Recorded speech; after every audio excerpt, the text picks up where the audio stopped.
Good morning class. आज का हमारा टॉपिक है लेसन नंबर 1 इन सिविक्स डेमोक्रेसी। और आज हम इसकी एक्सरसाइज और क्वेश्चन आंसर करेंगे। सबसे पहले हम शॉर्ट क्वेश्चन आंसर करते हैं। So first question is question number 1, what do you mean by democracy? Democracy से आपका क्या तात्पर्य है? Answer is democracy is a government of the people bye the people for the people. Democracy एक ऐसी government है जो लोगों द्वारा चलाई जाती है, लोगों के लिए बनाई जाती है और लोगों द्वारा चलाई जाती है और लोगों की गवर्नमेंट है। यानी कि इसमें जो है लोग जो हैं, जो पीपल जो हैं, जो सिटीजन है उस देश के, वो ही अपने प्रतिनिधि को इलेक्ट करते हैं गवर्नमेंट चलाने के लिए। Question number B, What are two types of democracy? दो तरह की डेमोक्रेसीज कौन कौन सी हैं? Answer, two types of democracies are direct democracy and second is indirect democracy। दो तरह की डेमोक्रेसीज हैं, एक डायरेक्ट डेमोक्रेसी और एक जो है indirect democracy. Question number C, which countries have democratic types of government? Democratic type of government जो है कौन कौन सी कंट्रीज में है? United Kingdom, the United States of America, India and Switzerland have democratic governments. United Kingdom में है, United States of America में है, इंडिया में है और स्विट्जरलैंड में है। इन सब देशों में जो है डेमोक्रेटिक गवर्नमेंट है। Next question, what are different types of government? अलग अलग तरह की गवर्नमेंट्स कौन कौन सी होती हैं?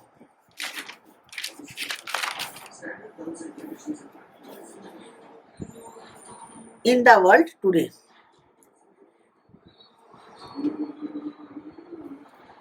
answer is the different types of government in the world today are democracy, monarchy, dictatorship।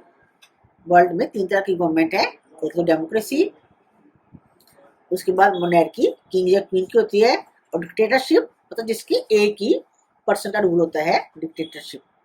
Next question is, what is meant by rule of law? Rule of law से क्या तात्पर्य है, क्या मतलब है? Answer, the rule of law means that all laws apply equally to all citizens of the country and no one can be above the law.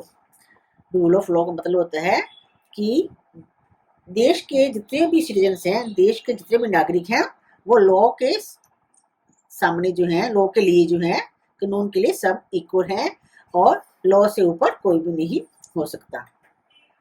Now long question है आपके। First question, how does democracy enhance human dignity? Democracy में human dignity को कैसे enhance किया जाता है? Answer is, democracy is based on the principle of political equality. Democracy जो है उसका बेस क्या होता है? Political equality.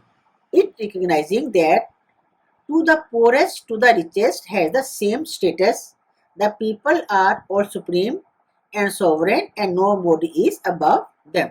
इसका मतलब है किसी में चाहे कोई गरीब है चाहे वो अमीर है, सबका एक जैसा स्टेटस है और कोई भी जो है the people are all supreme and sovereign, और पीपल जो है उन सबको जो है सुप्रीम माना जाता है। Next question is, explain any four features of democratic government. Democratic government के 4 फीचर्स बताएंगे। आंसर है, features of democratic government are, first इसका है, it is a government in which power and swift responsibility are exercised by all. ये एक ऐसी government है जिसमें जो है जितनी भी स्विफ्ट रिस्पॉन्सिबिलिटीज होती हैं या पावर होती हैं वो उसको सब जो एक्सरसाइज करते हैं। सेकंड है, citizens in democracy have not only the right but also the responsibility to participate in the political system। Democracy में जो नागरिक होते हैं उस देश के, उनको खाली जो है जो राइट इसलिए मिली होती हैं, उनकी जिम्मेदारी भी होती है जब वो जो है जो पॉलिटिकल सिस्टम्स हैं उनके कामों में पार्टिसिपेट भी कर सकते हैं, यानी कि वो इलेक्शन में पार्टिसिपेट भी ले सकते हैं, या फिर और भी जो पोलिटिकल सिस्टम के काम होते हैं उनके भी कामों में पार्टिसिपेट कर सकते हैं। थर्ड इसका है democratic societies are committed to the value of tolerance, cooperation and compromise. Democratic समाज जो है उसमें जो है टॉलरेंस, कोऑपरेशन और कॉम्प्रोमाइज इन सब वैल्यूज की माना जाता है। Fourth point is democracies conduct regular free and fair election by using electronic voting machine. Democracy में जो है वो फ्री और फेयर, फ्री मतलब फेयर मतलब बिना किसी उसके जो है इलेक्शन कराए जाते हैं। Next question is what is unitary form of government? Answer is it is a state governed as a single entity in which the central government is ultimately supreme। इसमें जो है स्टेट एक सेंट्रल गवर्नमेंट होती है जो कि supreme होती है, और उसके बाद जो है स्टेट्स होती हैं। द सेंट्रल गवर्नमेंट में क्रिएट एडमिनिस्ट्रेटिव डिवीजन। जो सेंट्रल गवर्नमेंट जो है, सेंट्रल सरकार जो है वो अपने उसको जो है एडमिनिस्ट्रेशन के अकॉर्डिंग जो है उसको डिविजन्स में बांट सकती है। Next question is when and why was the civil rights act of 1954 passed? Civil right act जो है जो 1954 का था, कब पास हुआ और क्यों किया गया था वो? Answer is the civil right act of 1954 was passed in 1964। Civil right 1954 का जो था वो 1964 में पास हुआ to end racial discrimination. Racial discrimination थी अमेरिका में, लोगों के साथ ब्लैक और वाइट में आपस में जो वाइट्स थे वो ब्लैक के साथ रेशियल डिस्क्रिमिनेशन करते थे, भेदभाव करते थे। तो उसको ख़त्म करने के लिए जो रेशियल डिस्क्रिमिनेशन था वो 1964 में जो है सिविल राइट एक्ट जो है वो पास किया गया था। इन द अर्ली 1960 के शुरुआत के दिनों में blacks and whites were not treated as equal.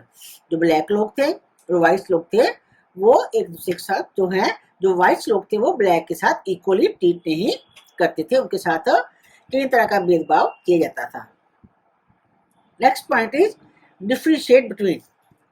Differentiation है, फर्स्ट है president form of government and parliament form of government. पहले है president form of government. In the president system the president is the real head.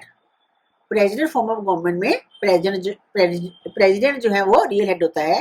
He is the head of the state as well as the head of the government. वह state का भी और government का भी head उसको ही माना जाता है। There is separation of power. The president is elected by the people. इसमें जो है प्रेसिडेंट को इलेक्ट कौन करता है? पीपल इलेक्ट करते हैं। In parliament government the government is headed by prime minister. Parliament form of government में जो गवर्नमेंट होती है उसको हेड कौन करता है? उसका हेड कौन होता है? Prime minister. Who is usually the leader of majority political party. जो कि पॉलिटिकल पार्टी का लीडर होता है। That wins the majority of seats in election to the parliament. Parliament में जो इलेक्शन होते हैं उनमें जिस पार्टी को मेजॉरिटी ऑफ सीट्स मिलती हैं, सबसे ज्यादा वोट मिलते हैं, उसका जो लीडर होता है वो प्राइम मिनिस्टर बनता है। कौन सी गवर्नमेंट में? In parliament government. इसका बी है direct and indirect democracy. Direct democracy क्या होती है और इनडायरेक्ट डेमोक्रेसी क्या होती है? इनडायरेक्ट डेमोक्रेसी, डायरेक्ट डेमोक्रेसी में all adults assemble together to make laws, pass budgets and elect an officer।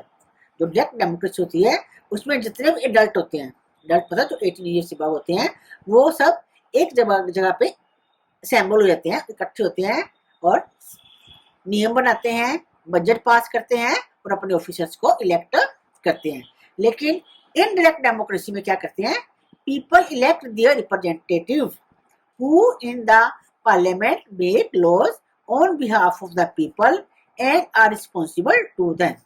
जो इनडायरेक्ट डेमोक्रेसी होती है उसमें जो पीपल होते हैं अपने रिप्रेजेंटेटिव को चुनते हैं जो कि उनके बिहाफ पे पार्लियामेंट में लॉज बनाते हैं, और वो जो रिप्रेजेंटेटिव होते हैं वो उन लोगों के लिए रिस्पॉन्सिबल होते हैं। Next is unitary and federal form of government. Answer, in unitary form of government, the central government divides the entire territory into different parts, which is known as states and provinces. Unitary form of government में क्या होता है, पूरे state को जो है अलग अलग पार्ट्स में, अलग अलग प्रोविंसेस में बांटा जाता है, जिसको कि हम स्टेट्स कहते हैं। In the federal form of government, federal form of government में क्या होता है, the head of the executive union is the president of the country.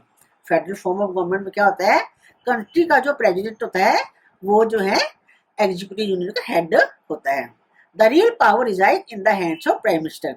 जो रियल पावर है, हेड तो वो प्रेसिडेंट होता है, लेकिन जो पूरी पावर जो है किसके पास होती है, प्राइम मिनिस्टर के पास, who in terms heads the council of minister, जो कि काउंसिल ऑफ मिनिस्टर का हेड होता है। तो ये आपके क्वेश्चन आंसर हो गए।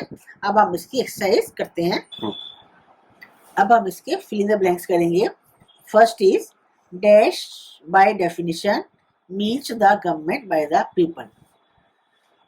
गवर्नमेंट बाय पीपल जो होती है उसको हम क्या बोलते हैं, डेमोक्रेसी। जैसे हमने डेमोक्रेसी क्वेश्चन में पढ़ा था ना, democracy is the government of the people, for the people, bye the people.